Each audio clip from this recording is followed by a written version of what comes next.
Mardi Gras and Mardi Gras offering up a list of parades and parties. And although we're hitting the final stretch of Carnival 2022, it's still important to keep your health and safety in mind. Dr. Reena Mehta joins us this morning with some important reminders.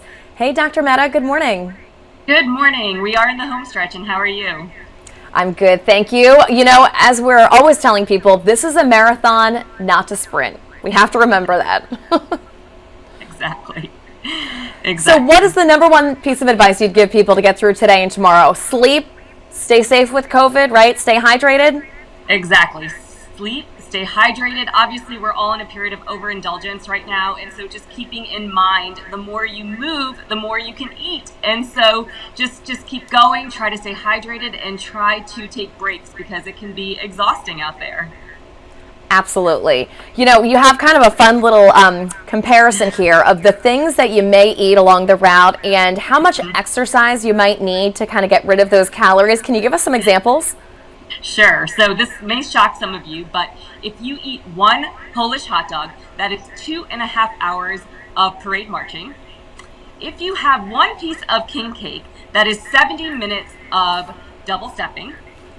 If you have one light beer, that is 20 minutes of jumping for throws. Okay, if you have one piece of fried chicken, that is 70 minutes of second lining. So just to keep it in perspective, you know, keep moving, keep shaking, and keep eating. We have a couple more days left. Exactly. But you know what? It's Mardi Gras, so who cares about the calories, right? Well, 2 more days. There you go. All right. You know, it's important, obviously, to use safety. We still have 2 more days of parades, especially if you've got young kids out on the route. Yes, so this is something that, you know, we almost forget until it happens again. And I had my kids out on the parade route, and it is crowded out there. So it's really important to keep your kids safe. Teach them before you go out, you know, stay close to mommy, stay close to daddy. You know, they see these floats and they want to, they're big, they're shiny, they want to jump and get throws, but you know, those floats are big and they can cause a lot of damage. And so just keeping your kids close to you, teaching them that if you get lost, maybe even writing your phone number with a Sharpie on their arm, just in case they get lost, you can find them again.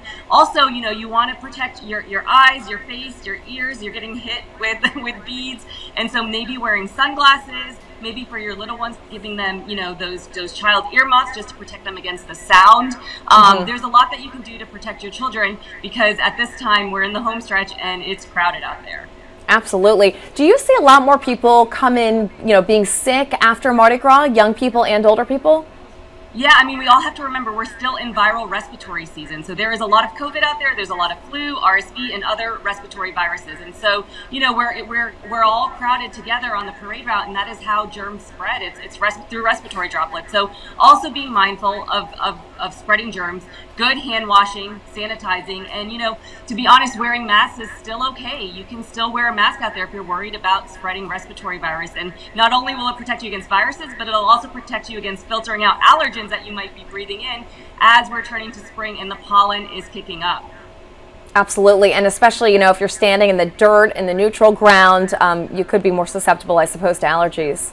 Exactly, and if you have asthma, I would strongly recommend having your rescue inhaler with you on the route because as a lot of that dust is kicking up and there's lots of pollen falling on the ground, that is the perfect storm to have an asthma attack. And you know, when you're around a lot of people, it's hard to get your emergency medications. And so if you have allergies and asthma, keep your medications with you. If you have food allergies, warning your kids not to just eat anything that they catch because that could be a trigger for an allergic reaction, keeping an EpiPen on hand. You want to be as prepared as possible because if something happens and you're on the parade route, it's hard to get out to get the emergency care that you might need. Sure. All right, Dr. Reena Mehta, good advice this morning. Thank you very much and happy Mardi Gras. Happy Mardi Gras. Thanks for having me.